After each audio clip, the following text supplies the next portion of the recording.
Okay, so today's story will be very uncomfortable to listen to, but it's a story that we all must be willing to have the courage and the toughness to listen to. Some stories you're like, man, I have so many things going on in my life. I don't want to hear a story like this, but it's happening. In America, according to the FBI, there are 359,094 entries for missing children as of 2022. We don't hear a lot about it. When we had George Floyd incident, everything shut down. Every mainstream media talked about it. $2 billion of damages, local business owners. It had to be on all of our minds. But here's a question for you. 359,000 children missing. Tell me what's more important than talking about something like that. No one wants to talk about it. Why? It's uncomfortable. The audience doesn't want to hear the story. Come on, just leave it alone. Let's talk about politics and Trump and economy and all this other stuff. We chose to talk about it, and today's guest is a brave woman who has been talking about this for the last 11 years. Some of you may have heard her story before. Some of you may have not. There's certain things she's going to say today she's never said before, and that takes a lot of courage to take, but I'm looking forward to having this conversation with Anneke Lucas. Thank you so much for being here with us on the podcast. My pleasure. So I go through the story, and for a person that reads this, you think it's a movie.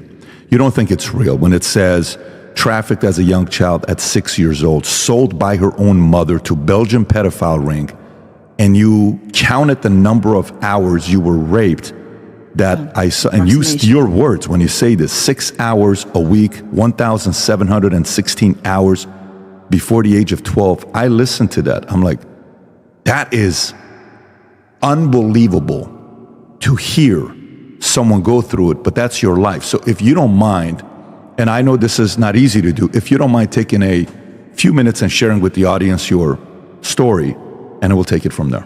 A few minutes. We'll be together for 2 hours, but the story. Okay. Yes, essentially, my mother was mentally ill, I guess. Never diagnosed, and she was single at first, and I was abused very early on.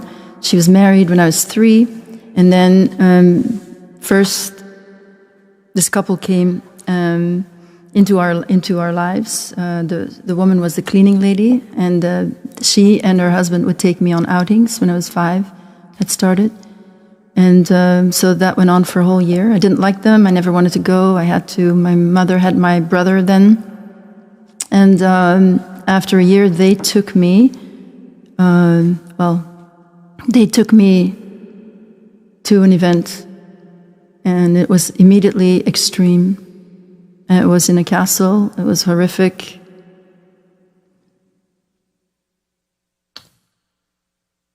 And my mother, I tried to tell her that bad things had happened. You know, I didn't have the language, obviously. It was just around my 6th birthday. And my mother then took over from these pimps. She then started driving me to locations. She would receive a call. She would drive me. I found out later that she was paid.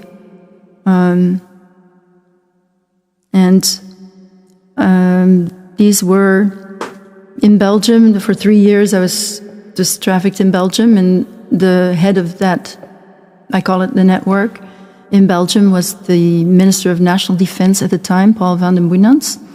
And he used the children to get new people in, and also to give them sometimes to really, through blackmail. You said he was the national defense. He became a 2-time prime minister later on, right? Yeah. So this is before he serves as a prime minister. It might have been after also. He served twice, so yeah, I'm not sure. Could have been before and after. Yeah. So at this point, when this is happening to you, you know who he is, or you don't know who he is? No, I didn't know anybody at the moment. At that time, I didn't know who anybody was. I had no idea. How did you learn about who they were afterwards? In my adult life. How though? Well, they were very easy to find. Most of them were very easy to find. I would just, if I remembered a name, I just started remembering people thanks to Google, really, just starting to Google and finding them very easily. Just the faces you would recognize, or what was the method? Yeah. yeah, looking for their positions. I would know whatever I had, I would type that in, and then usually they would come up right away. That was the surprise. That was the big surprise, really, that I had no idea that they were this prominent when I was a child. And when this is happening to you at the time, they don't have a name. They're not coming to you with a name. You don't know who it is. Well, him, I called him Polo. Polo, but his name is Paul. But there's other children that named him something else. So I called him Polo, and then some people I knew their first name. But yes, they're very visible. I've found out from quite a few perpetrators when they die, because then they're in the newspaper and I suddenly see their picture. So how many of them you knew about when they were alive? You said, that's this person, that's that person, when they were alive. Well, actually, I've recognized quite a few when they died, and that's not only, I think, because I may have remembered certain things, but I may have not remembered who they were specifically to keep myself safe in some strange way. That the healing that then followed, I just understood that it wouldn't have been safe. I wouldn't have been able to keep myself safe, if that makes sense, because the healing process is so involved, and it does. There's certain perpetrators I was very attached to emotionally. I know that may be very hard to understand and believe, but I was very attached emotionally to some of these, which were like fathers.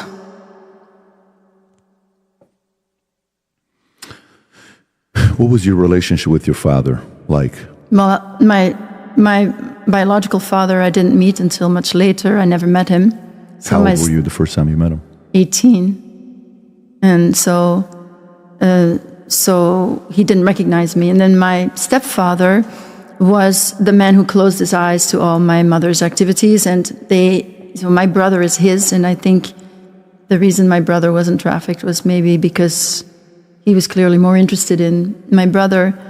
So he just really closed his eyes. But I did try to tell him, and I write that in my book, by the way, I did try to tell him, and he didn't believe me when I was a child. So my mother he was away a lot, he was a cameraman, he was traveling a lot, but when he was there, she would literally get out of their bed, and then I would be ready in my bed, and then she would let the car drive down, just let it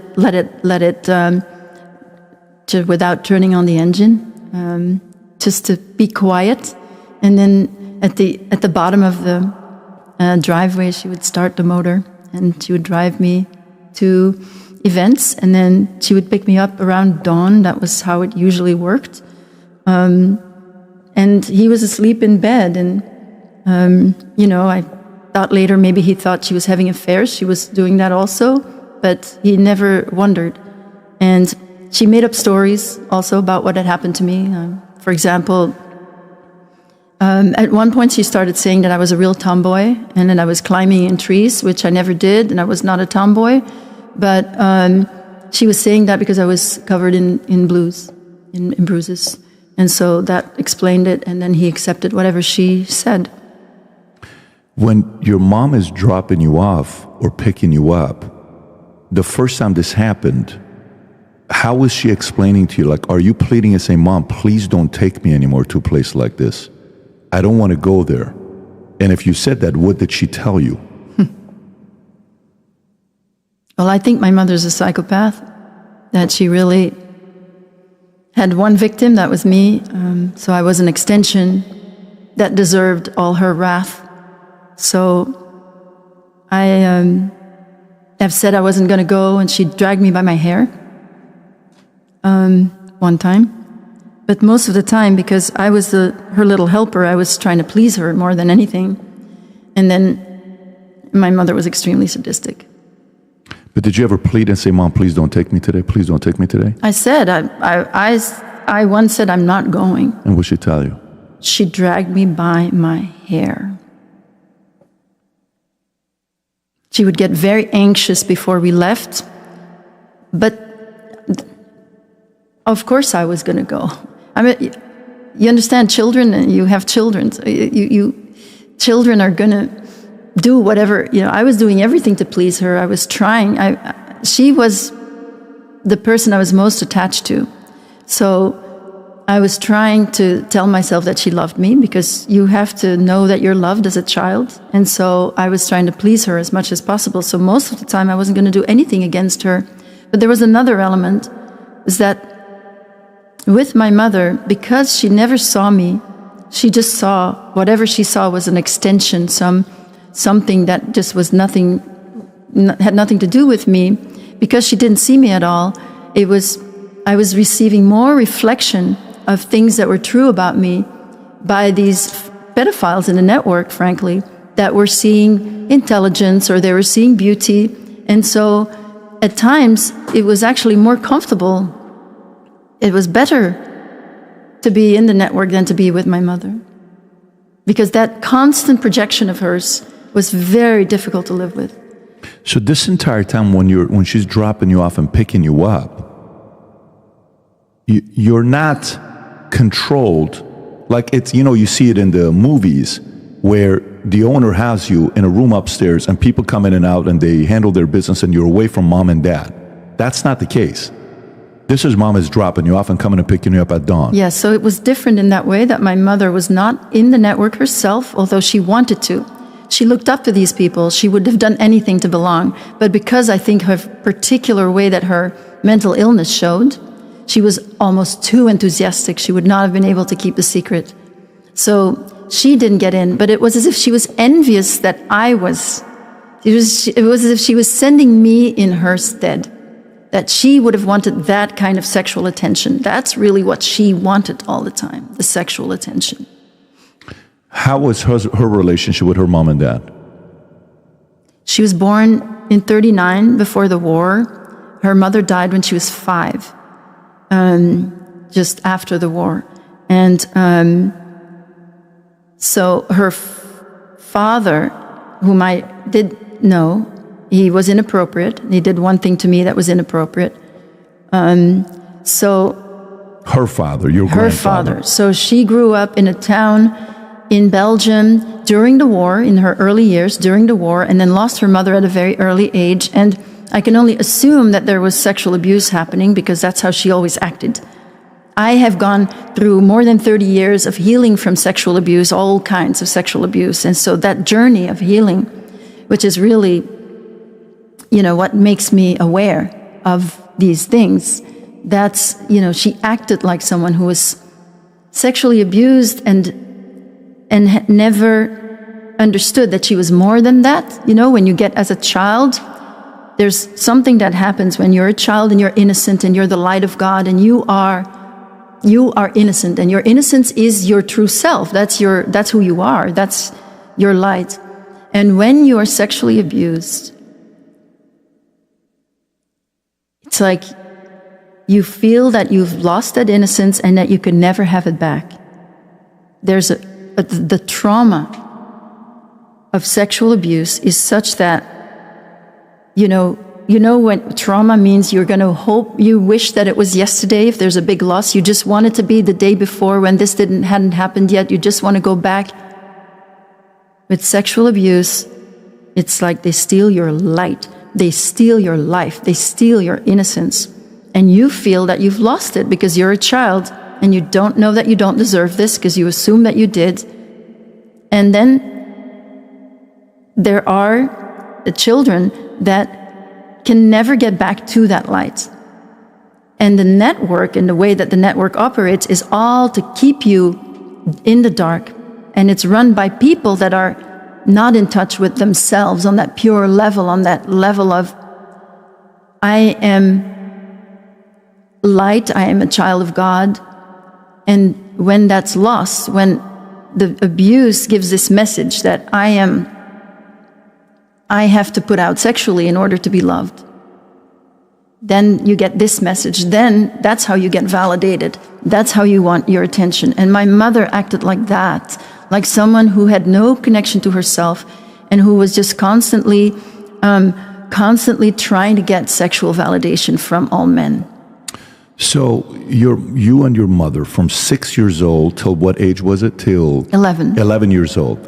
This is happening when you're saying 6 hours a week. That's the specific number you gave. I gave that specific number, but it's an approximation. It wasn't every week, and sometimes it wasn't every week, but other times I was gone for the summer of 1972. I was gone 2 months from home. I wasn't home at all. Where were you at? You were with the traffickers? I was with the traffickers. And your mom wasn't there with you? The first month, no. The first month I was in the United States, being trafficked in the United States by a powerful billionaire who was basically triaging me and training me in his homes. Who is this? I'm not saying who that is yet. I have to be careful what I say. I can't just flop these names out. I have to. Would this be a person we would know? Definitely, you would know the name. Alive or dead? Dead. He was, he was taking me here. I was in the United States, so I was either in his homes, 3 of his homes I spent time in, or I was in the room in the daytime sometimes, in a bedroom, or I was even at a family's near DC for a week, basically parked in a family, nice family that treated me well, probably satanic family, and that were very happy to do a favor for this man.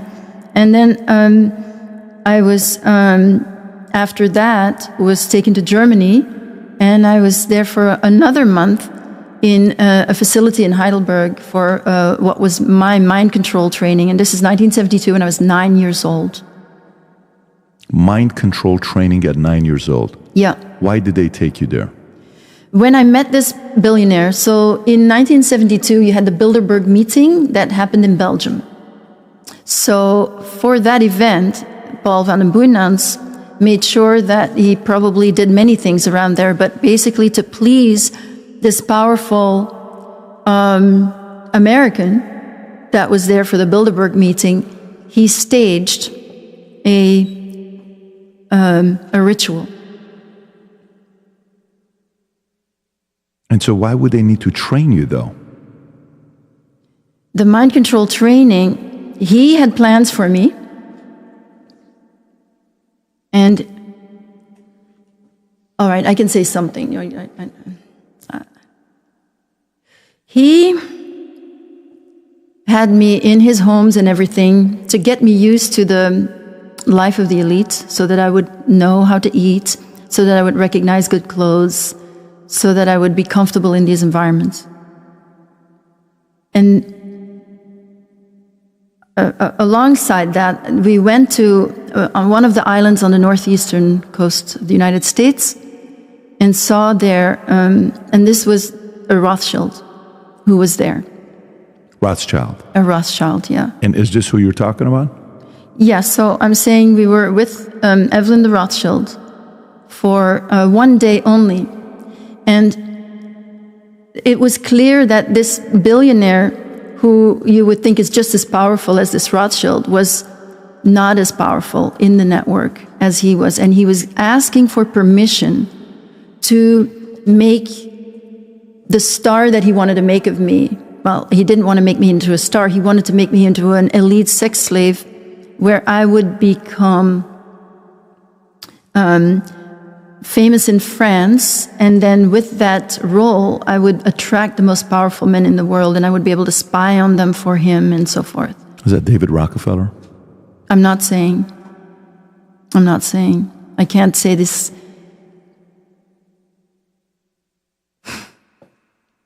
All right. The only reason I say that is because I pulled up the list from 2012 attendees, and I went through all the guests on the right that says U.S. from the Bilderberg meeting. Okay. Rob, if you go a little bit lower and zoom in and you put U.S., right there, you'll see the names that shows. I know this is... Just give me a minute.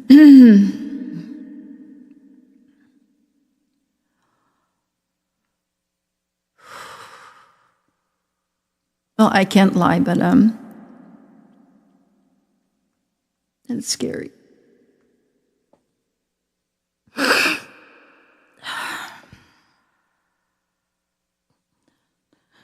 Yeah, might as well. Okay, there you go.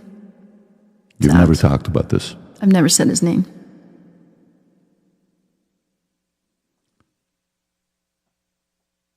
you hear these stories and you wonder, there's no way these people are capable of doing something like that. At what point did you know it was him? When he died. 2017. Yeah. So you didn't know till 2017. But I knew a lot, but I didn't know that it was him. So how did you know it was him when he died in 2017? Because that was just 7 years ago. Immediately. I knew immediately. I just saw his face. And first of all, I saw his face, and then immediately a lot of other memories came back with him. How much time did you spend with him? Well, I spent quite a lot of time with him in the beginning. So from 72 to 73, this training. So I spent quite a lot of time with him in the U.S. in that first month, in July of 1972, and spent time in his estate in Westchester, and also in his home in New York City, and also in his home in Maine. And on the way to Maine, on his sailboat, we stopped off at Rothschild, who had to give his permission for the persona that he wanted to make out of me. And then Rothschild invited me into the family. And I gave I had not been treated very well up until then, so suddenly I get a very nice invitation. I feel, even this training, even though there was a lot of sex training also, just let's not make any mistakes here. This is not like I was just suddenly being treated really well. I was being trained sexually as well. But it was the best I'd ever seen in my life at age 9. And when I was invited, Meaning treatment of elites like lifestyle, wealth? Is that what you mean by treatment? No, in the first 3 years in the network by Paul van den Boeynants, I was treated like absolute piece of dirt. What does that mean? I was the lowest of the low. He always treated me like, he wasn't worth the time for him to even have a chewing gum on his soul or something, and he just had to pull it off and just resented having to spend any time on me. But he was selling me all over, or whatever he was doing. He was using me for blackmail for people that were supposedly new, or he was giving me to depraved aristocrats. But he didn't want to, I was treated, most of the time I was treated like I was absolute piece of dirt, like I had no value at all. Did he himself sexually abuse you or no, Paul? He beat me up. But not sexually abused I did not get sexually abused by him. He was extremely sadistic. So he did not sexually abuse me. He abused other children, though. And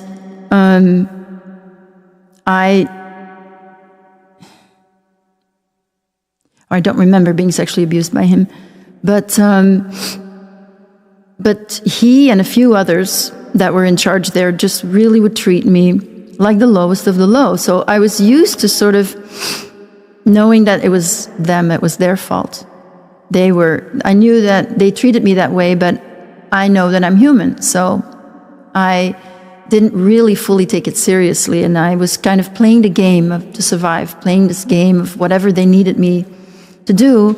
I was doing it.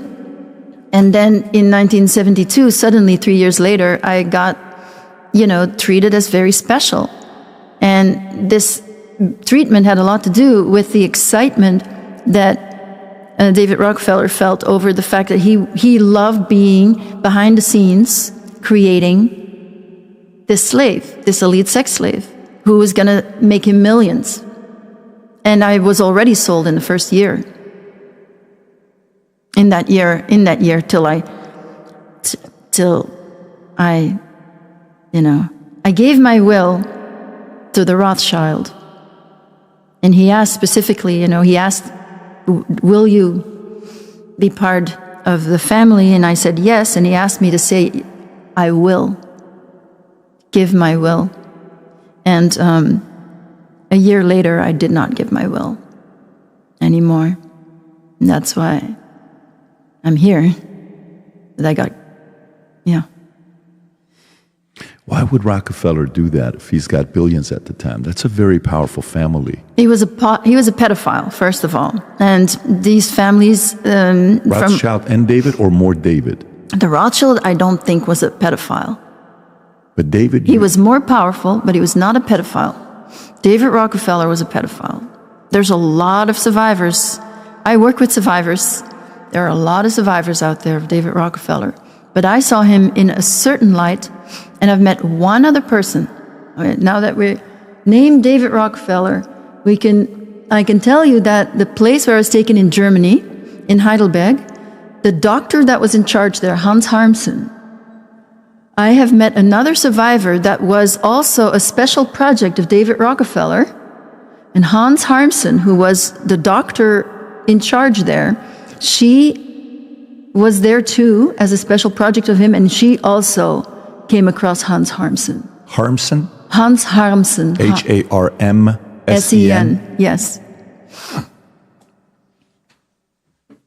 There you go. There you go. And who was he? I think that he was in charge of the special project of David Rockefeller for the mind control training. And I know one other survivor who went through similar experiences as myself later on. Did you ever meet him? Meet him? Oh, yeah. What was he like? Or horrendous. Unpack it. Okay. The way that you're trained in mind control training, it's based on torture. What I was used to doing as a child sex slave was to please men in some way or other, to get on their wavelength so that they wouldn't harm me, so that I could survive. With him, I never got anywhere. I never got through it at all. Most of these pedophiles, you could get through in some way. There's some way in which, I could sense intuitively what I needed to do to please them. So with him, there was nothing that I could do to get through to him. He was just completely mean and vicious. And one thing that he would do is I was forced to watch certain things to learn about men's behavior, whether it was their weakness or their sexual preferences or their sexual desires, perversions, their sexual perversions. So we're not talking about regular sexual. We're talking about sexual perversions, to recognize those. And so I was forced to watch the films. And first I would see the man in the behavior, just his face, and then seeing him in the behavior, different things. And then I would need to guess based on a face what this person would do. And if I got it wrong, one thing that he did is he would just strangle me until I fainted. And in the fainting... He would? Yeah, he would, yeah. And in the fainting, he liked to strangle. And in the fainting, I would realize after a while that in these near-death experiences that my intuition was sharpening. And so it was punishment for not giving the right answer, but it was also part of the training to be able to get more intuitive and sense things without having to use your reason. And one thing he did was he would strangle me, but first he would say, "Was bedeutet das?" What does this mean? And he would point at his own face, and then he would strangle me. And so his face to me means being strangled, or it did. That's how the programmation worked. So when I actually came across his photo, I felt like I was dying. And it took a long time. And I do a lot of yoga and meditation, and I had to really just go into the breathing and really, really just work through that programmation that seeing his face means you're going to die from strangulation. You're going to asphyxiate. He wanted you to know that. That is how programmation works in the network. That you know it, and your body has a reaction. And also, it is a way to get you from A to whatever they need you to go. So if this prompt means that, and that was in Heidelberg, he wasn't there all the time. Most of the time, there were 3 handlers that were doing this. So if you go back to that, Rob, that says right there, he was a bureaucrat in the Nazi Germany. He was responsible for proven eugenic sterilization performed on the disabled. He supported forced sterilization of the mentally handicapped and helped to carry them out to Protestant intermission institutions for which he was responsible. David Rockefeller also was a eugenicist. So when you're with David Rockefeller, are you in their estate? Are you in their house? Are you around their family? And if you are, who Not is... around their family, no. But I was around, I was in 3 of his estates, as I said, and I was around his staff. Did their staff know what was going on with you or no? I was in bed with him. And they acted like nothing was happening. You were in bed with them? And the staff knew and was there, and they were just acting like that was all normal. I went shopping on Madison Avenue with him. He bought me some dresses and some clothes. And everybody, you can imagine, everybody's so happy to see him, so happy to serve him. You don't think they're going to think it's weird that a young girl is with a very powerful billionaire? I don't think today people would think that was weird, because there's such a great desire to please those people. But this is 1972. Nobody thought anything. I could have been taken anywhere out in the open. A lot of it was out in the open, and nobody would have thought a single thing. These people were just so happy to serve him.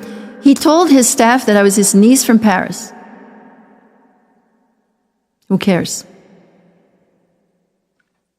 While they're seeing you in bed with them. Well, he didn't say it then, but they did see it. But they acted like nothing was happening. I don't know if they were also controlled or if they were the right kind of personality. I don't know. But I saw a woman and a butler, a woman and a man. Only those 2, and that was in the house in New York. How did they treat you? Very nice. They were good to you? Very. How was he to you? Well, most of the time he had this excitement. So a pedophile gets excited around children. And so there's a way in which they can start to feel alive when they're with children, because it's their own little child that maybe is dead inside of them that's just starting to come to life, because they relate to children in that way. They're trying to revive their own deadness, which dead from abuse or whatever it is. They're trying to revive something. So they're seeing children at a certain age, usually the age that they were abused. And he was excited. And he was excited not only of being around me, and of course a child is also not somebody who's going to point out your flaws, yeah, right? A real partner will point your flaws to your flaws. And he had a slave who was already a child slave, who was, thinking the world of him, and that made him feel really good. So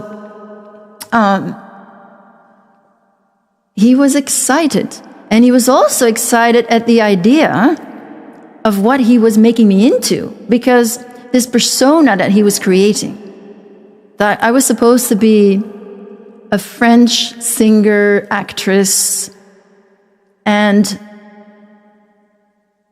he was excited to be the secret man owner behind that persona.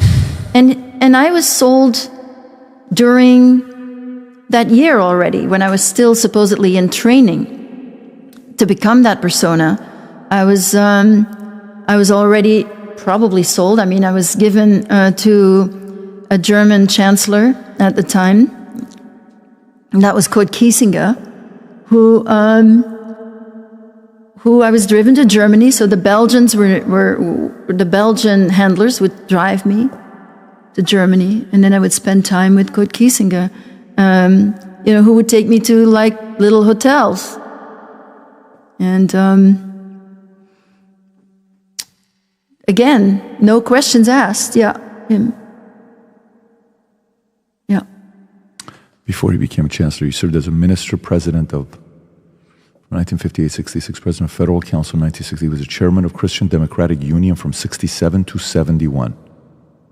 And David introduced you to him? How did Nobody you meet introduced me. I was just taken there.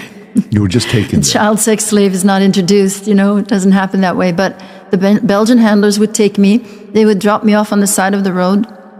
And then he would pick me up, and then I would get in a car with him. And then he would drive me, and then we would arrive. And again, I was trained, so I knew how not to draw attention to myself, but also he taught me to speak German. He was very enamored, and he might have been paying. So I'm looking at this, when we're looking at some research, common methods used by traffickers, false promises, offering employment, education, or romantic relationships. 2, isolation. This is different. Separating victims from family and friends to increase dependency. Different. 3, threats and violence, using physical harm or threats against the victim or their loved ones. For sure. 4, debt bondage, creating a sense of indebtedness that the victim feels obligated to repay. Psychological manipulation, employing tactics like gaslighting to control the victim's perception of reality. Mm-hmm. Yes, but you see, when you're talking about the network, which I again, you have David Rockefeller, you have the Rothschilds, you have the Belgians who are, connecting to that network. We're talking about a global network of people, of a combination of psychopaths and far gone pedophiles that are Satanists. And they sell their soul to Satan. And they want control. They have the resources. A lot of the children that are born into these families are abused from the beginning and are mind controlled as well. They are also tortured. Because what they do, other than the sort of like normal kind of trafficking, is that you get in, and either you are what I was in the beginning, like your life means nothing and you could be killed anytime. That was the first 3 years. But then once he took notice of me, and which was in a very strange circumstance. He is who? He is David Rockefeller. Mm-hmm. Once he took notice of me, and he was going to then use me for his purposes, then I would have been part of what I call the global network, where I would have been completely controlled as a star. That's where the mind control comes in. And then, using my natural talents and abilities and blood to create a person that is completely in their control, while they have been created the same way, and all these people are crazy. That is, this is everything goes into the PR of presenting an image that is really acceptable, and then everything goes into the PR of, it's not as if David Rockefeller didn't have access to the press. So what these people who are part of this murderous network, they use their resources to control their image, and that is, of course, that someone like me should never have too much reach.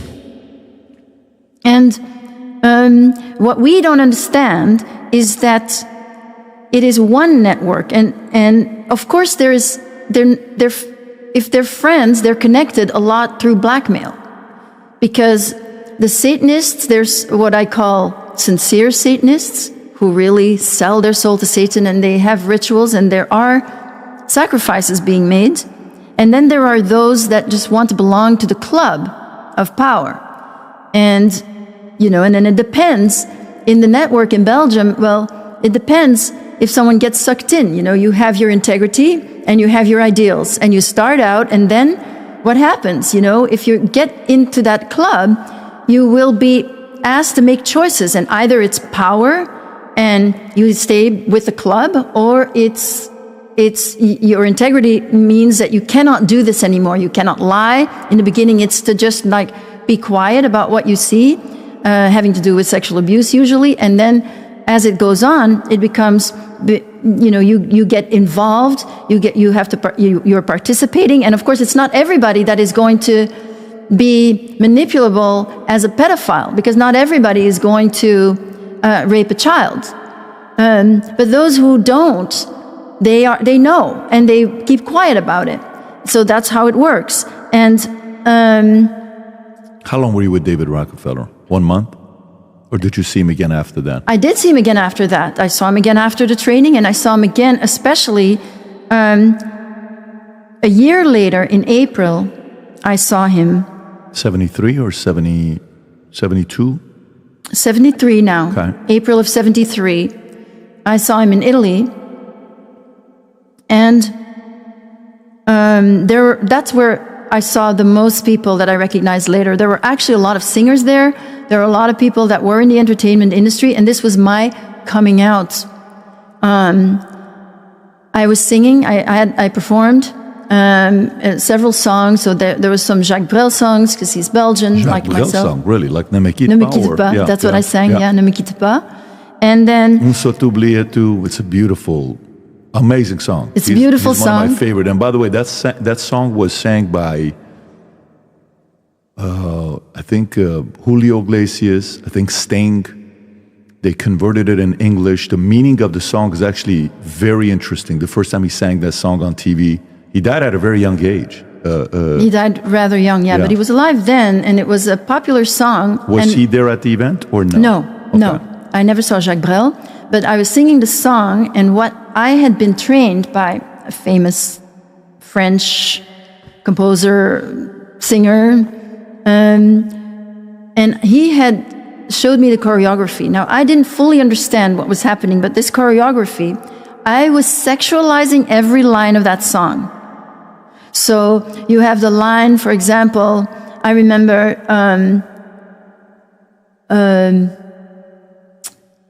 Le vieux volcan.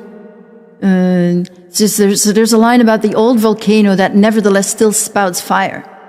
And for that, I remember I had to go sit on an old man's lap, and I had to look down on his genitals, because that's the old volcano that spouts fire, that still spouts fire. In front of everybody?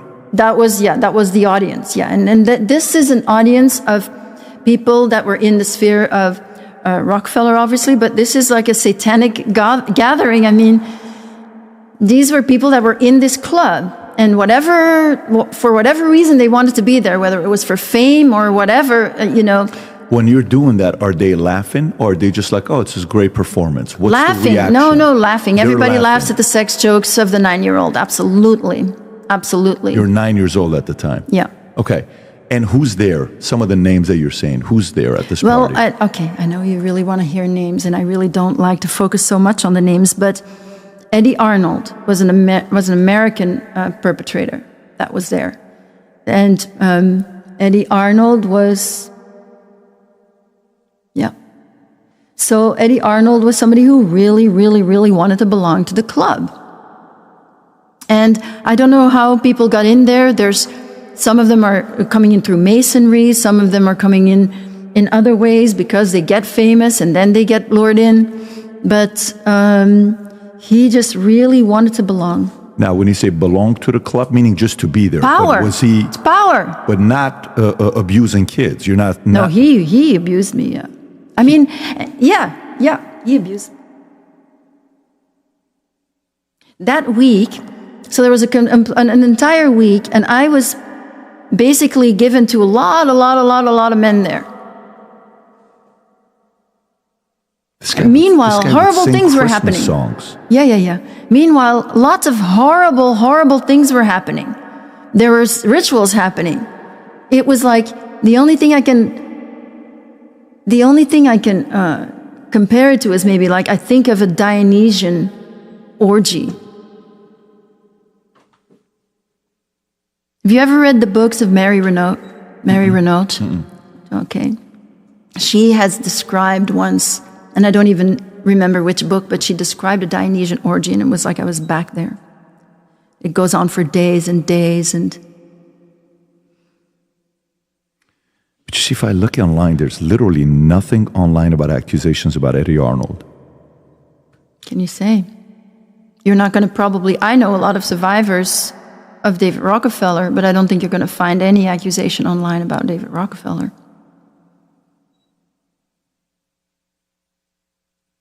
It's all about cover-up. It was very, very good. All the investment, all the money goes, I mean, not all the money, but it goes a lot to the image. You gave a couple other names to me earlier. I don't want to say it until you're comfortable. One of the names was another famous politician from the West. Yeah. How did you meet him? He was also there that week. He was also there that week. Yeah, Pierre Trudeau. And what was the interaction with you? Scary. Was his wife also involved or just him? I didn't see his wife, or I don't know. I didn't see anybody else but him. But you vividly remember him. And when did you know it was him later on? Because at the time you were 9, 10 years old. Yeah, again, this came much, much later. I don't remember exactly when I realized that it was him.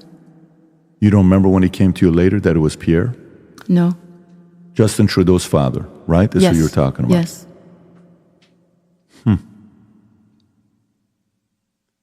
And I mean, you've never mentioned his name before, right? No. Trudeau. What was that relationship like, or the experience like? Was it a one-day thing? Was it a repetitive that happened? All right, I'll tell you something. David Rockefeller had me trained as a spy. So I was a sex slave, of course, and I was an elite sex slave now, and I was trained as a spy through the mind control training. And so that week, I was sleeping with men, and then I would go report on their weaknesses or their sexual preferences to David Rockefeller. Why did he need that information? Is that how to blackmail and use it later on in negotiation? For example. Or if he knows what they want, then he can give it to them sexually. So about Trudeau, I said that I could never please him as long as I was alive. That's how scary that was. You could never please him? If I was alive. With Trudeau? Mm-hmm. What does that mean? It means that he couldn't kill me because at that point I was not a throwaway child. And he scared me enough so that I then tell Rockefeller that that's what he wants, a child to kill. Then you understand that the next time he can, if he wants to use that, he can use it. He can use that information. Rockefeller. Mm-hmm. So how many of these celebrities did abuse you during that specific event that you were at for you to come back and report to David? Oh, God, I don't even remember. I was very busy. And at that time, and I want to specify that when I was in Belgium, I always had a distance from the perpetrators, and I always knew that they were wrong and that I, was a human being, and that they, even though they treated me like nothing, that I actually,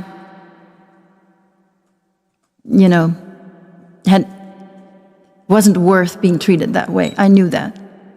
When I was mind control trained, which is based on science, it's horrendous science from, probably related to some of the experiments that were done in the camps. And it was extremely, when I went into the mind control training, there was no guessing, there was no experimentation. It was just done very precisely to get the result that they wanted, so that I'm a high-functioning machine for their purposes. And I did not at that time have the distance to understand that I didn't want that anymore. I thought now, at age 9, I believed that I was this persona and that I was doing this. I wouldn't have called it abuse. Does that make sense to you? Yeah, I mean, you become immune to it.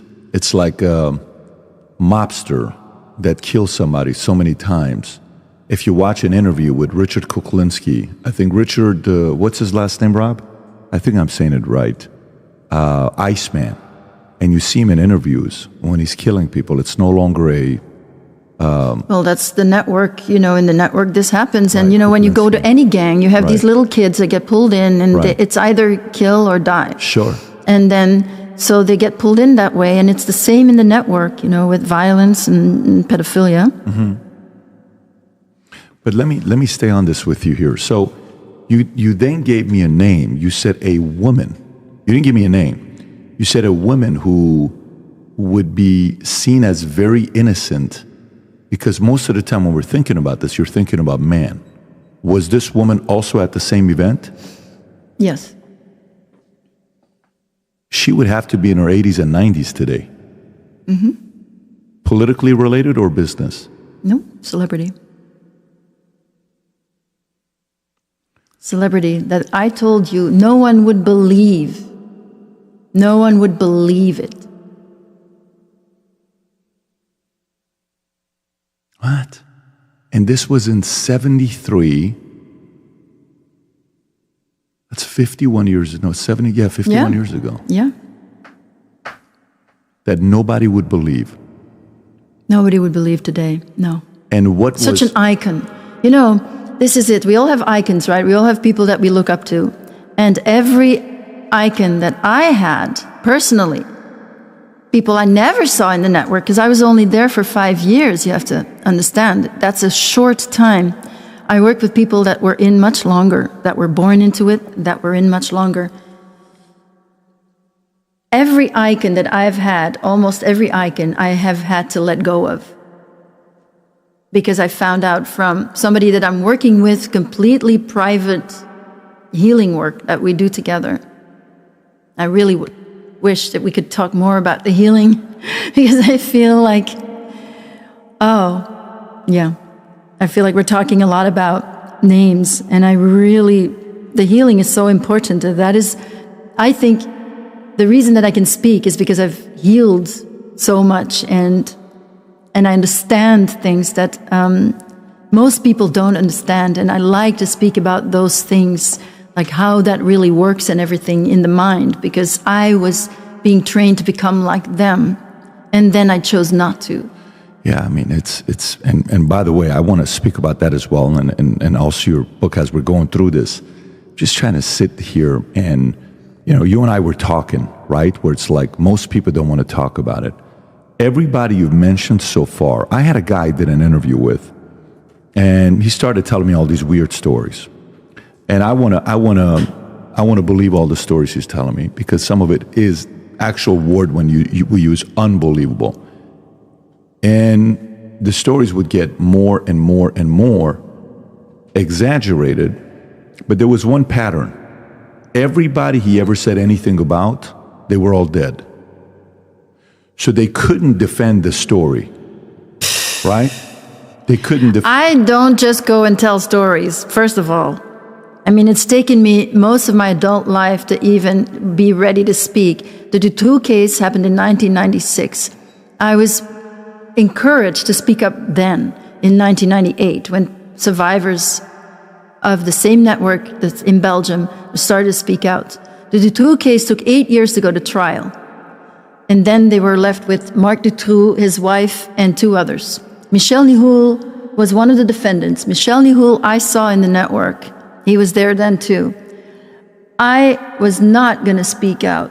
I was not ready. I was afraid. I was afraid to speak out, and also I knew that I wasn't ready. It's not something you want to talk about, first of all. I am a really good writer.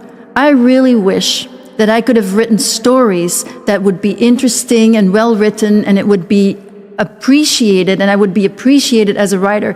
I don't want to be talking about this stuff. I've accepted it because it feels that the divine has wanted me here and with this and talking about it, and I am. But it's not, I'm not here for my ego. It is, I get attacked a lot. I have to deal with a lot of stuff. I have to deal with a lot of miscomprehension, but also attacks. My book, supposed to come out in France more than a month ago, it's been blocked. This translation of my book, it's been blocked. The publisher has not been in contact with me at all. I know that he received at least one mail that was to discredit me, and I probably received a lot more by now. But anyway, things happen all the time to stop me from speaking out. I'm not just telling stories. I've been so careful to wait until I was ready to say anything at all, because I knew that if I'm going to get attacked and I'm going to go under, or if I'm going to get the love from people, I'm not going to be able to handle it. I'm going to, need it.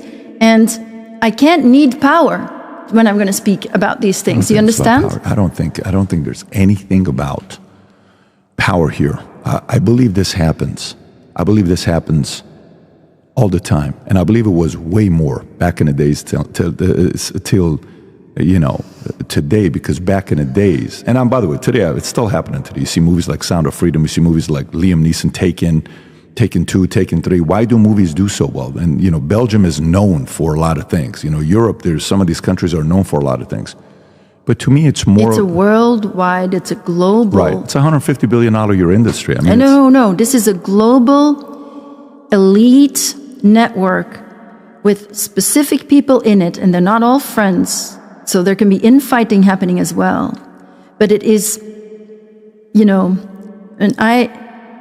I think of politics, it's like manipulated division. There's so much manipulation, and it's all manipulated to keep people fighting each other, so that will not look at the imposed division that is really between the top and the bottom. And when you start looking at the top, this is happening now. Who is the top? Well, isn't Rockefeller the top? Isn't Rothschild the top?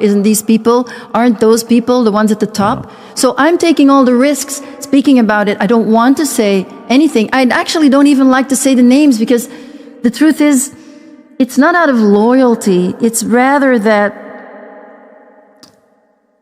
what is right to say when. Yes, saying names eventually is important, because I was there. It's my story. I should be able to say who it was. What do you think about Jane Fonda and Julie Andrews? What do you think about them? What do I think of people like that as potentially just like what I was gonna be, you see. Got it. Potentially what I was going to be. Yes, I was supposed to be a celebrity in France. So I was going to be singing, and I was trained as the sexy, the sexual animal. So that's what was being sold. So that's how these powerful men would then fall for me. And then I could maybe marry a president, that's possible. Whatever it was, but it was really Rockefeller who was behind it. Okay, so when you're spending time with Rockefeller, you said you didn't know it was him until he died in 2017. Yeah. How is that possible? If you're going to these events and these parties and they're mentioning his name, don't they say David Rockefeller? But the name, I never heard the name. I knew him as David. So they wouldn't say, please help me bring up the great David Rockefeller. If I saw his face, I probably would have seen it, because the thing is, I would have not done well if I'd remembered him while I was alive, because he got so deep. You understand? I was a child sex slave. I had not known any love, and this was the best I got at that time. Right. And because of that, I would have there's a lot of parts in me that were very attached to him, that loved him very much. It's part of the reason also why I wouldn't want to necessarily say the name. It feels like disloyal somewhere too, believe it or not. To who, though? To him, because there's still parts inside of me that are also attached to him. And of course, I've learned a lot, the more I heal. You see, you're talking like somebody who doesn't understand healing very well, because the healing comes from, how is it possible? It's very possible that I had vague memories of an American and some positive connection to that. But then there was also the memory of how I had met him, which was horrific. And I'd grieved for that. And I in the 90s, I was crying over that situation. And I haven't necessarily, healed completely. But at the moment, what it is that something begins to manifest, and usually through the body, because our trauma is stuck in the body.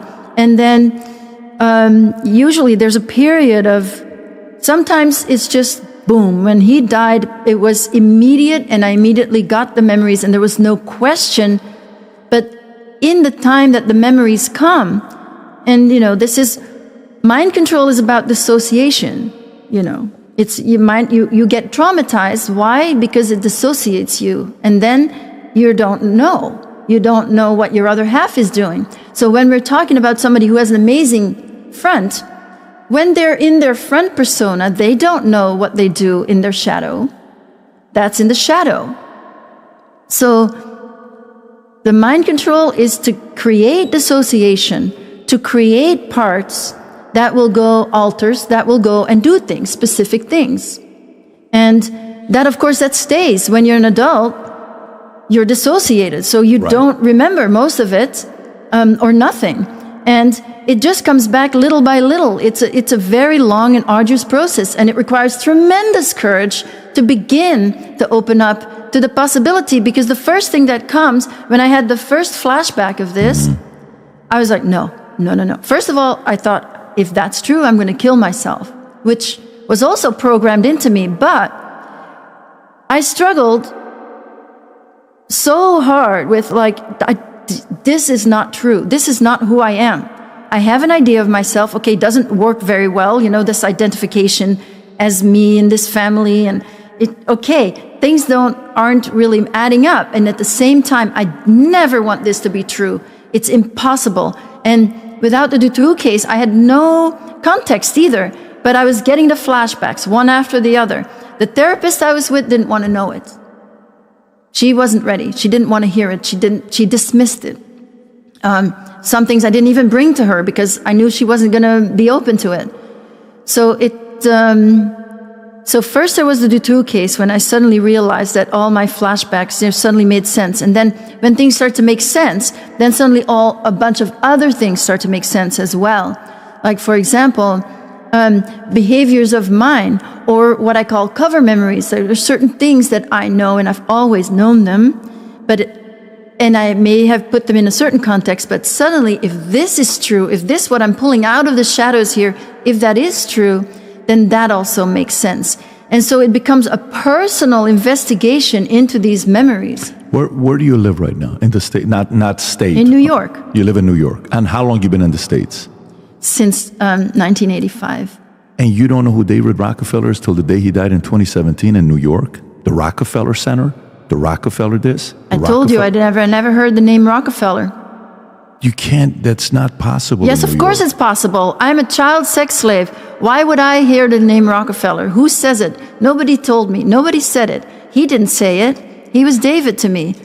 Now, I heard the name Rockefeller as an adult. Of course, there's songs about the Rockefellers, but that didn't mean anything. That name didn't ring a bell to me. Yeah, but I mean, he's everywhere. His picture, you would see it, so it's not like... I didn't think that this was going to be the kind of conversation we were going to have, frankly. Well, I never know what kind of a conversation I'm going to have. I simply go into a conversation... I feel like I'm combative almost, because I feel like... No, to me, it's not that. To me, the main thing is the following. I think this is a very serious issue.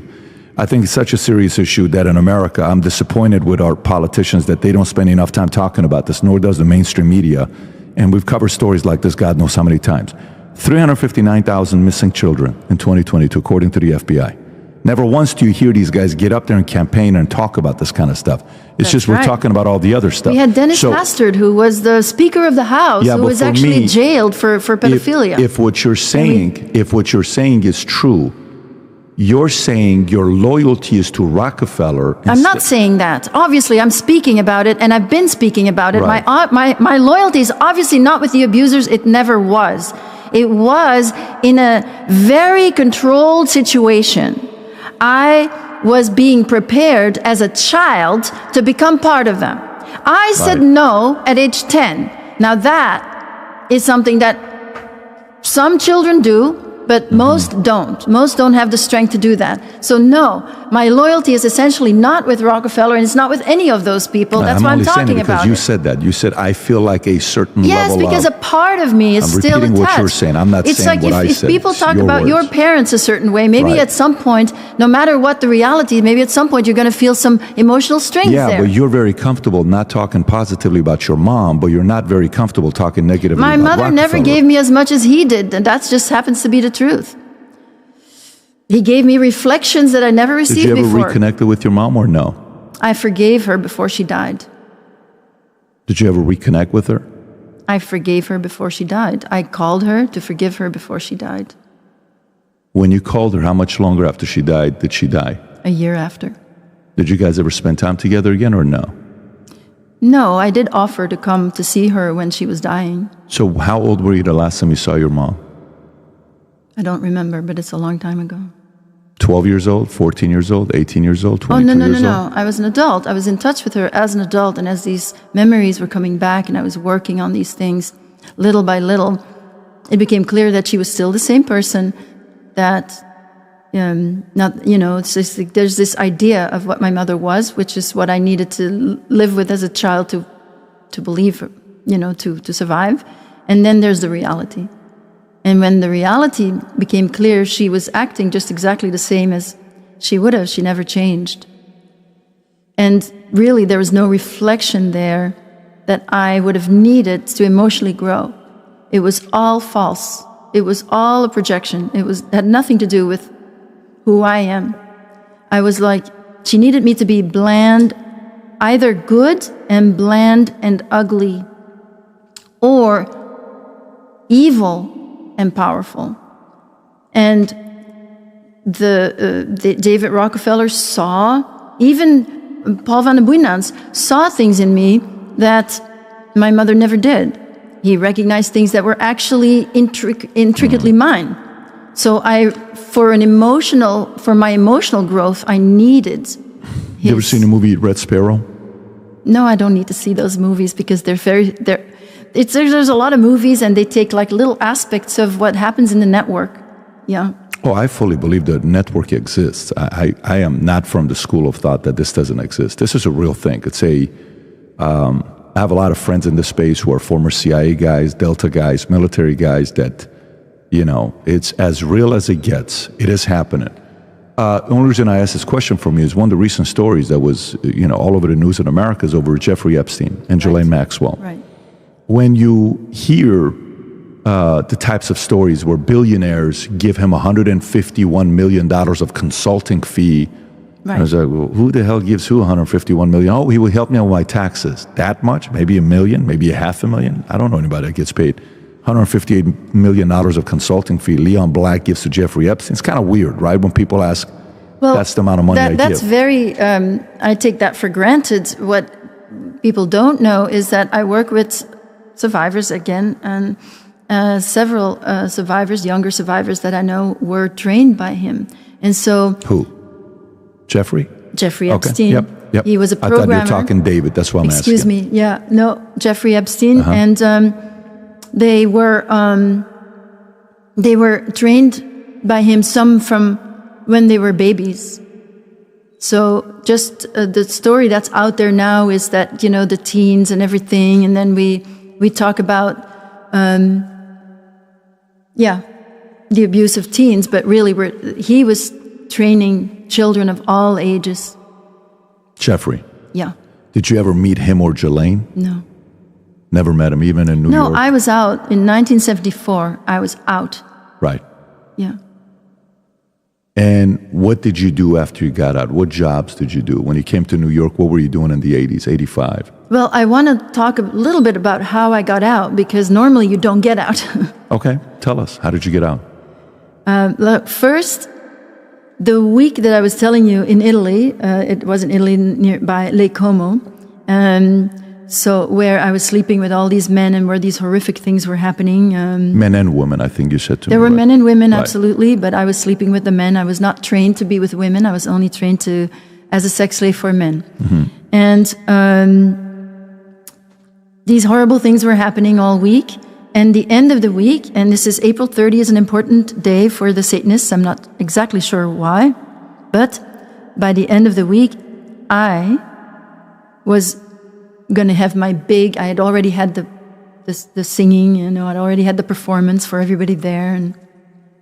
And then I was going to have the ritual that was how I was going to be part of them. Another I will, perhaps, you know, you have to say, I will. So you have to give your will to the network, to Satan. And so this was going to be my big entry. And I knew better. I didn't want to do. I knew I didn't want to. I didn't want to pay that price. I didn't want to pay the price that it would take to be part of it. And so I did everything that I needed to do because I had been trained in a way that I knew not to say no. But after that, the next time I saw David Rockefeller, I rebelled. And then I was immediately tortured. I was thrown in a cage, in a dungeon, and tortured for several days. By him? No, he never touched. He was always kept. He watched, and he was there for some of it. He was verbally telling me that I was absolutely worthless. But Hans Harmsen came too.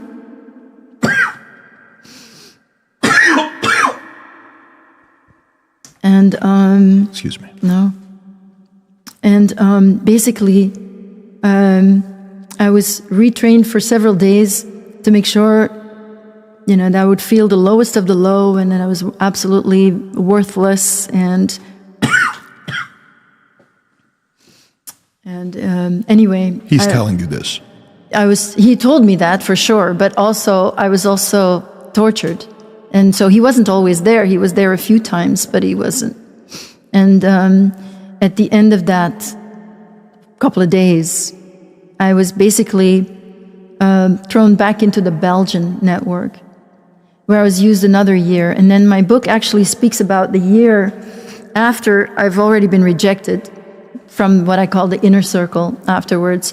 And I ended up, there's this gangster that took an interest in me, and a year later, that became an extremely violent, vicious relationship. I'm 10, he's 20, and a year later he rescued me. And I had a near-death experience, so you could say that I didn't survive. I had an extremely big near-death experience. I wasn't supposed to survive, but I had to come back, and it was a very beautiful experience. Also, my book is called Quest for Love. I was in these pedophilic relationships and everything, looking for love in the midst of hell. But what happened in that near-death experience was, I was always, spirit was often present with me, and there were, like when I talk about these things, yes, I was tortured for days, and this is true. So when you look at that from the outside, it is just gruesome and there's nothing else there. But spiritually, I felt often that there was help. Sometimes no, sometimes yes, but there was help. There was support. There was, sometimes there was an insight that would come. Often I felt this benign presence. And when I had the near-death experience, it was a very glorious experience. And I felt, finally, this incredible love. Do you believe in God?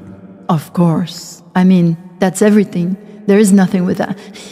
Who's God to you? Are you Who? a Christian? It's not a who. Are you a how would you define that? The one, my teacher who showed up in the near-death experience was Paramahansa Yogananda. Now, Paramahansa Yogananda started a autobiography of a yogi. Yeah. If you want to show, there you go. That orange book. There you go. That's Paramahansa Yogananda. So Paramahansa Yogananda wrote, one of the gurus of the path is Christ. And so it is not separate from Christianity. The teachings are the original Christianity combined with the original yoga, which has nothing to do with the physical yoga, but the meditation. So you have, the prayer, which is like speaking to God, and then the meditation, which I could call listening to God. And there's these specific meditation techniques that bring your energy back into your spine and brain, that are meant to help you what happened, in the near-death experience is you transcend the physical, you leave the body, but because you are not the body, you are consciousness, pure consciousness. And then in that experience, I experienced the expansion of the heart, where I just felt that divine love. And then had these insights also then to help me know what to strive for when I was healing. And that is to go back, to return to the love of Christ. And that is why my message has so much to do with ending the division between people, between us, not judging other people, respecting everybody, getting along, but to look, because I feel that this division is created from this network. Do you think the network should be held accountable? Of course, and the people in it, and that the division is caused from that place of these people that want to maintain the control, specifically so that we won't look at them and that we won't look at this. Do you think they still exist? What has happened to make it stop existing? Nothing. Right. What do you think you can do to help it? Because what am I doing? You're somebody talking about it? Is that kind of how you process that? Everything I do is to help it. I heal. I work with other people that have been through it. So the fact that I have had my 30 plus years of healing behind me, I can really, when someone has been through something like that, it is very common that you cannot believe it. So when someone who's been through it and has been through the healing, who knows exactly what it is and can bring context to what is coming up, because it makes no sense, these things, when they come up. That is what I do. And I write, and I think of myself as a writer. So I try to reach people. It is not about the sensation. It is not about the names. Of course, yes, they have to be held accountable eventually, all of them, absolutely. I do trust in spiritual justice, though, not necessarily justice on earth. Most of these people died in their bed. They were never held accountable in life. But to me, my role is speaking up. The revelation of this truth, which is a dark truth that I think we should know about. And the second part of my mission, I think, has to do with the healing. I developed a psychological healing modality, and it's for everyone. It is to look at power dynamics in the way that we all, project power. Like if I look up to you, then I'm going to come from a place of below. And that projection, it is used as an entry into our own unresolved stuff. Like if I put you up, then you are an authority figure to me, and that means that I'm coming from a child place and I'm putting you in the position of a parent. And beneath that upward projection, putting someone on a pedestal, is fear.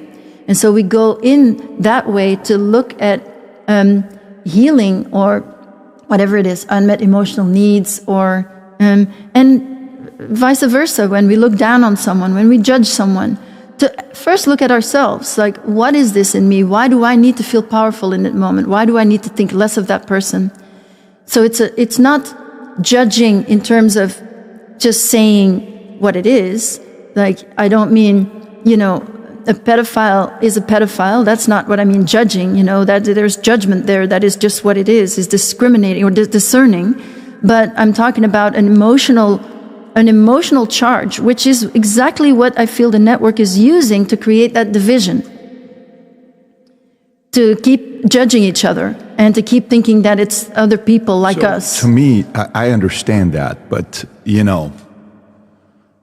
I tweeted something out earlier today because of what happened with Laken Riley. And we were watching a video of Laken Riley's family. And I don't know if you're following the story of Laken Riley. No. Young, beautiful of a human being, beautiful spirit, is going for a run at night while a Venezuelan gangster is looking for her.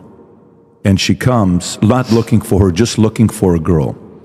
And she sees her running, he sees her running, and he catches her wanting to rape her. And he starts hitting her with a rock over the head. And she's recording this while she's calling the cops. She's trying to escape. And her family, her stepfather, read a letter she wrote to her future husband, which is the most incredible story when you read this. It's tough to watch it without getting emotional. I'm getting emotional and now. For me, when I hear stories like this, we're going through this right now in America. You're in New York, so New York's a mess right now. I tweeted this 2 hours before you and I went live. I said, is this too extreme of an idea? Any illegal immigrant who commits a crime in America should face 5 times the punishment of someone who is here legally, especially a U.S. citizen, and an automatic death penalty if found guilty of rape, murder, or, drug, child trafficking. I have zero tolerance for this when it comes down to somebody taking advantage of a kid or any of it. Aren't we're both immigrants, though, right? Well, you yeah, immigrated for sure. from Iran, and I from Belgium. I know. Yeah. So we're both immigrants. So of course, sure. the immigrant story is always, most immigrants don't want to come here, or if they do, I love the United States. I have had opportunities here that I studied here that I would have never been able to do that in Europe. So I love America. I love the spirit of America. I think that this is the place where things can change, and this can change here.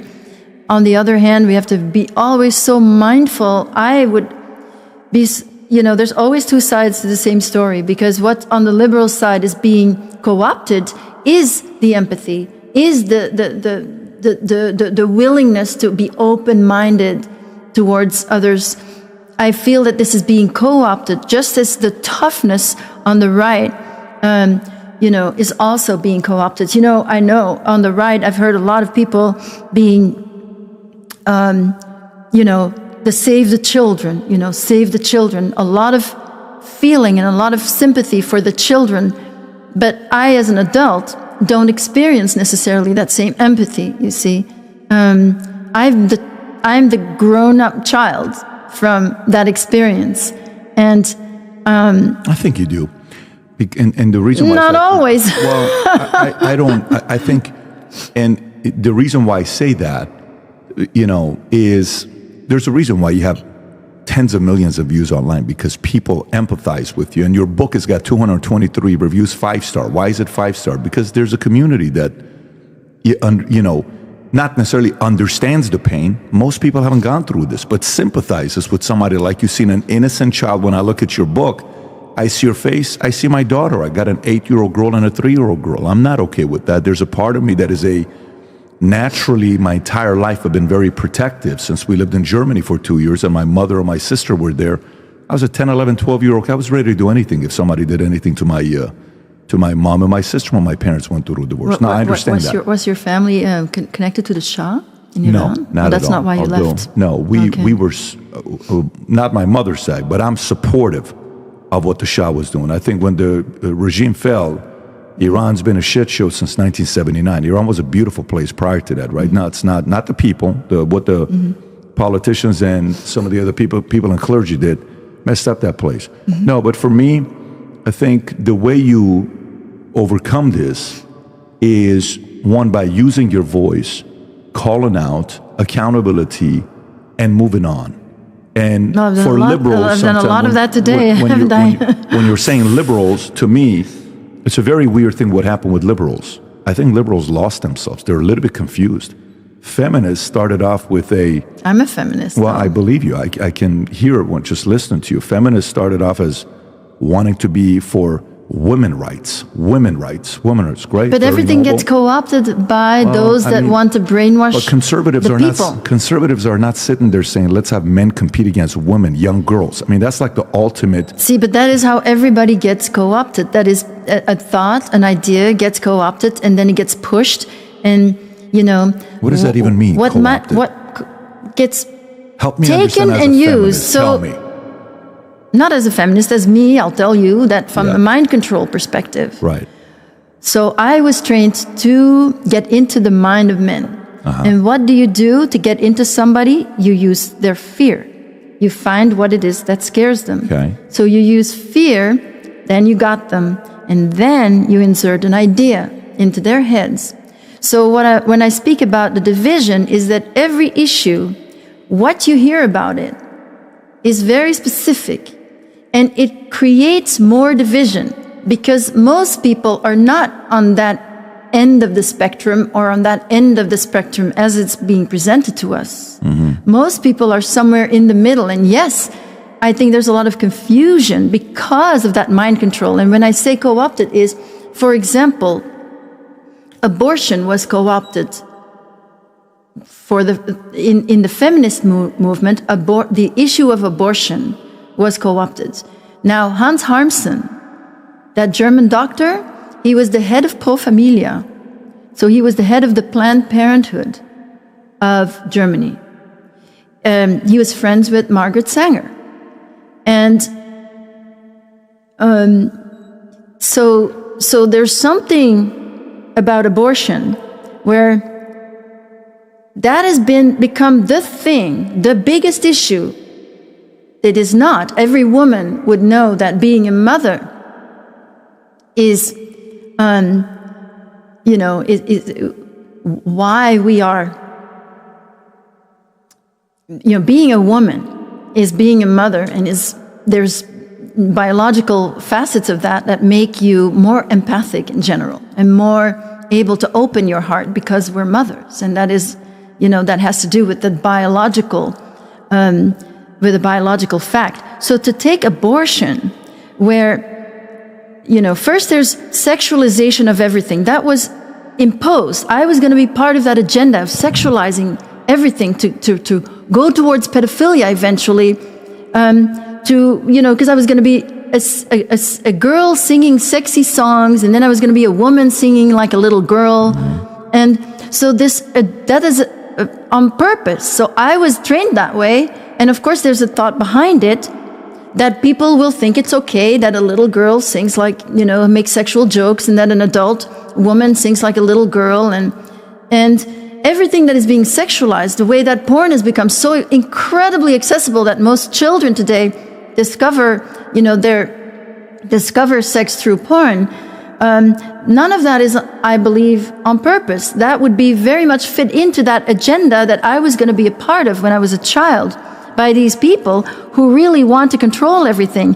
And so when you take abortion, that is a natural side effect of sexualizing everybody. So when you sexualize everybody, and you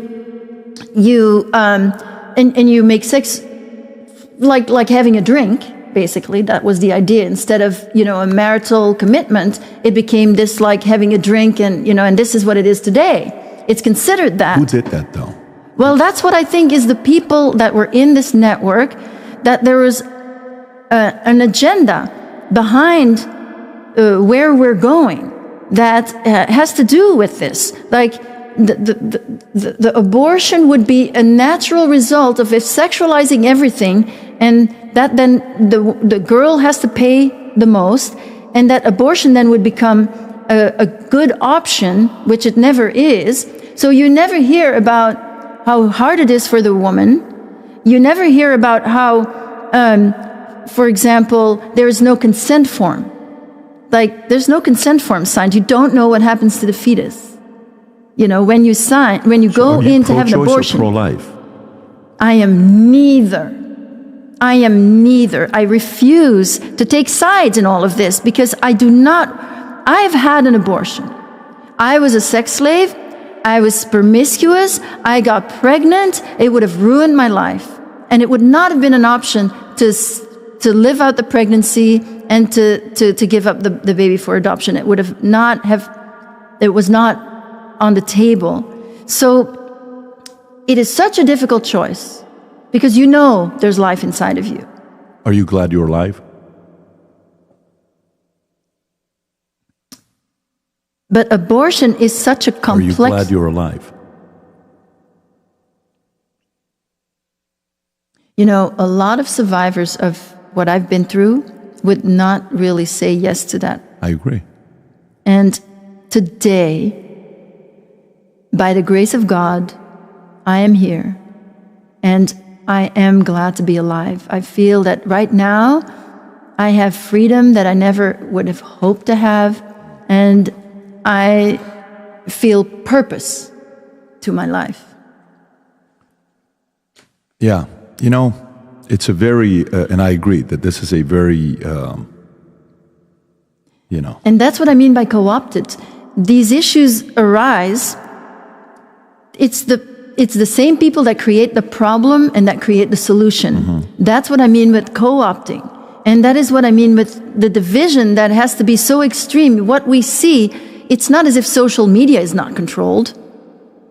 So there too, we get constantly brainwashed. And that's what I say we have to be very mindful of and careful that we don't start judging people.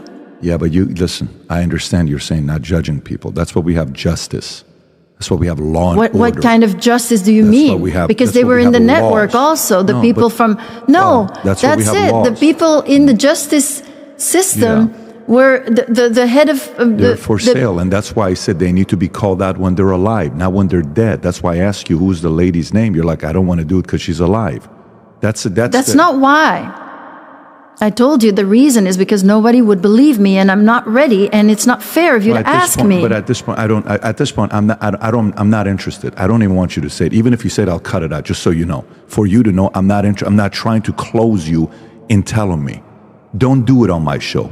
Do it on somebody else's show. If you give me the name right now, I'll cut it. It's a matter of timing. Everything I do is calculated, right? Hang on a second. Here's what I want to say to you.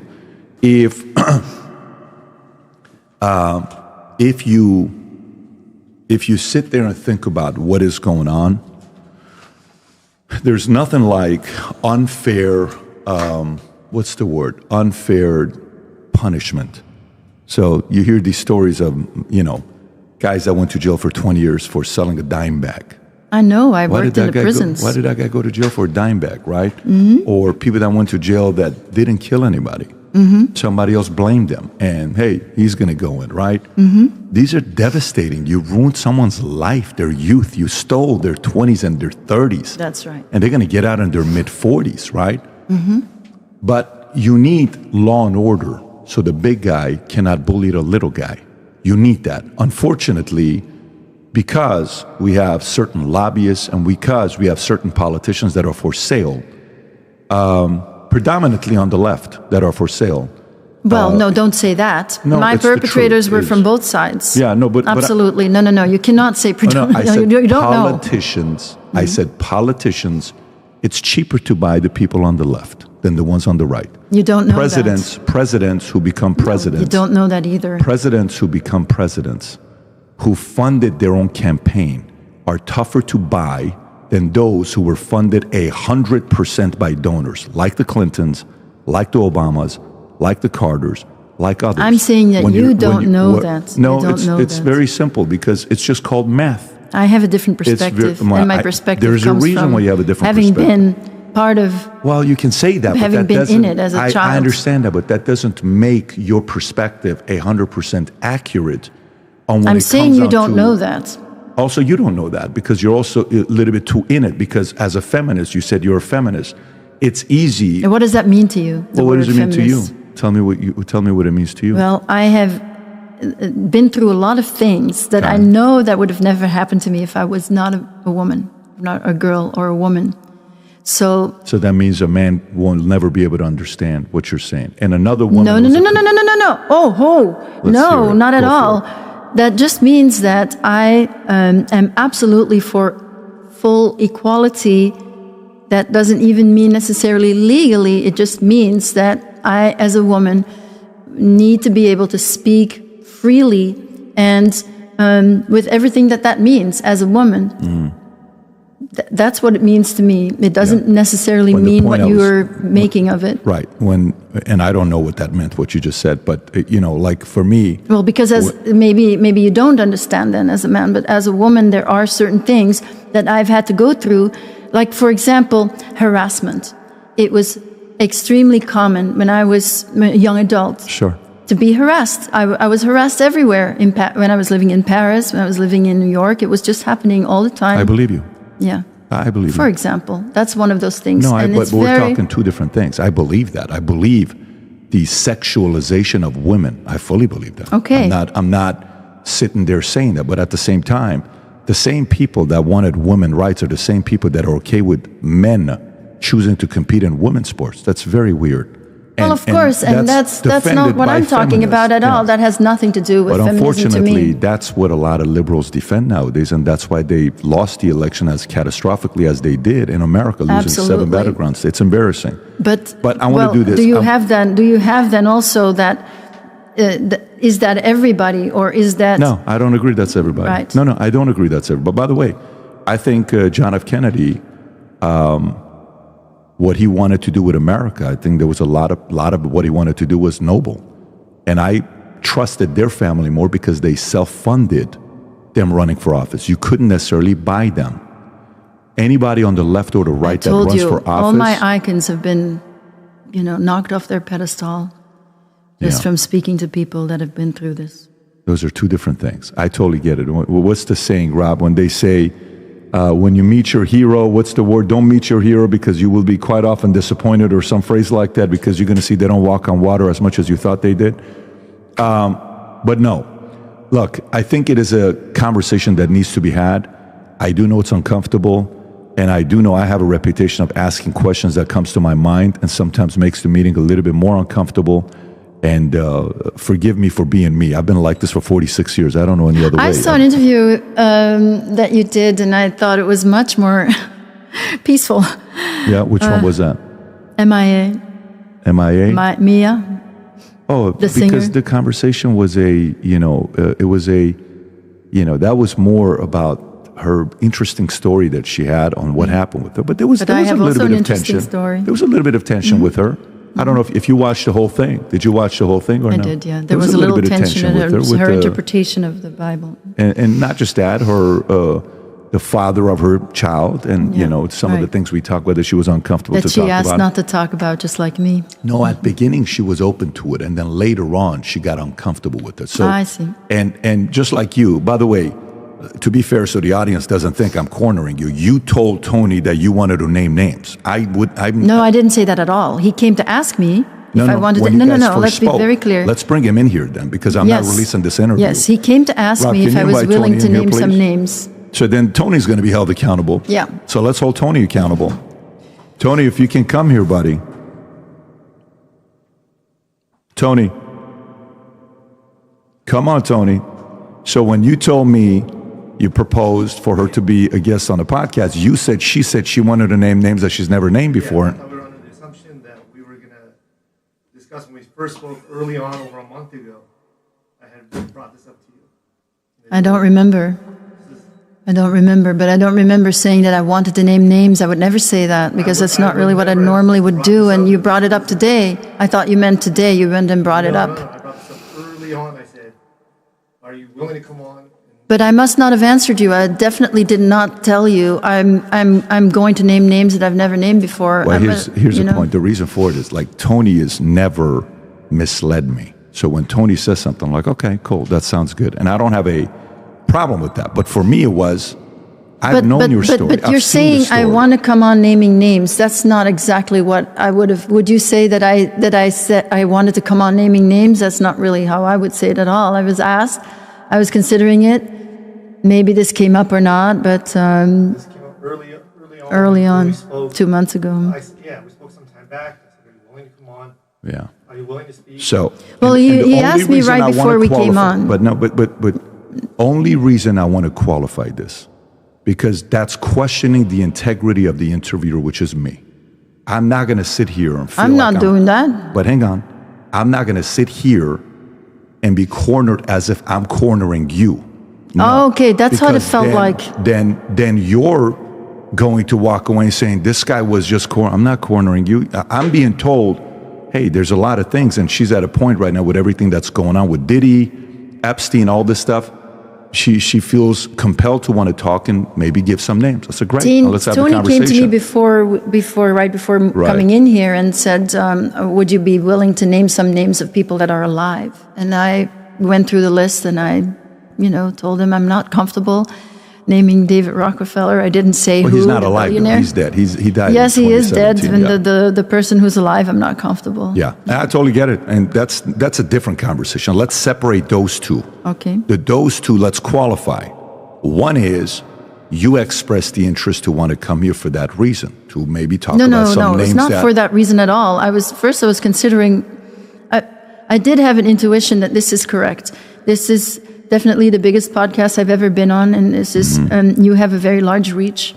I was a little concerned, just because of your political views. Frankly, I was a little concerned to come on because I do. We didn't talk politics No, until we you brought up didn't. feminism. I didn't bring up Trump. I didn't ask you about Well, I Trump. don't think it's a political No, thing but what I'm trying to necessarily. say to you is this is not. I'm not having a political conversation with you. I'm having a conversation from a father with 4 kids who Yeah, hears stories like right, this, and right. we support a lot of charities behind closed doors that we don't publicly endorse because we don't want people to, there's certain things that we will support and nobody knows about because, I'm involved in this in many directly and many indirectly, but this is a very important issue in my life.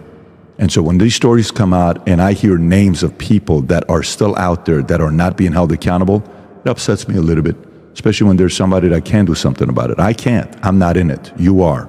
And I'm all about giving the limelight for somebody to share some of those things with others so people can protect themselves from perpetrators doing it again, repeatedly, to younger children today, which is not fair. Somebody stole your youth, and I'm not okay with that. And if we can do that to save it from happening to the other 359,000 that FBI has reported in 2022 of reported. children's missing, how are those parents handling things? Imagine the mother and the father not having their kids next to them when they put them to bed, when they put them to sleep, when they hug them, when they kiss them. My 3-year-old daughter this morning was crying for no reason, okay? And her and her sister got into it. And I went downstairs to check on her. She gave me a hug for 45 seconds. Let me tell you, priceless. Give me all the money in the world. Will not replace that feeling I got skin to skin when I kiss her neck and kiss her cheek when she's telling me, Daddy.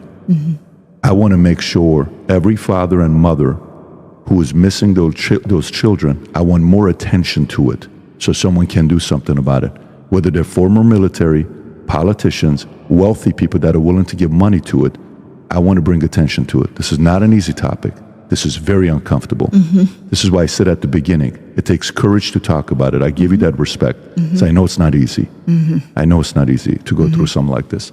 And it's not easy to speak about it, and it is also not easy to sort through what seem to be political views. You see, I believe that politics on the whole are there to cause division at this point. So, and I notice how the division has sharpened in the last years, and so that is why. Who's done that, though? Who's done that? Think about who's done that. Well, If you're pretty smart, okay? You've been around. Who do you think's done that? Who has the ultimate power? well, I would say that the people that I was used by, they wanted to control not just their slaves, but they wanted to control Who? Everybody. But how were they able to silence or get their message out there? What tool did they use in the 70s or the 80s or the 90s? In the 70s, pedophilia was, for example, sold quite a bit. There was a lot that was very, like the Blue Lagoon, for example. That's a very inappropriate film, and there's a lot out there. In France, there was a lot. David Hamilton, he did Bilitis. Now, the girls that were filmed by him are coming out saying that he raped them.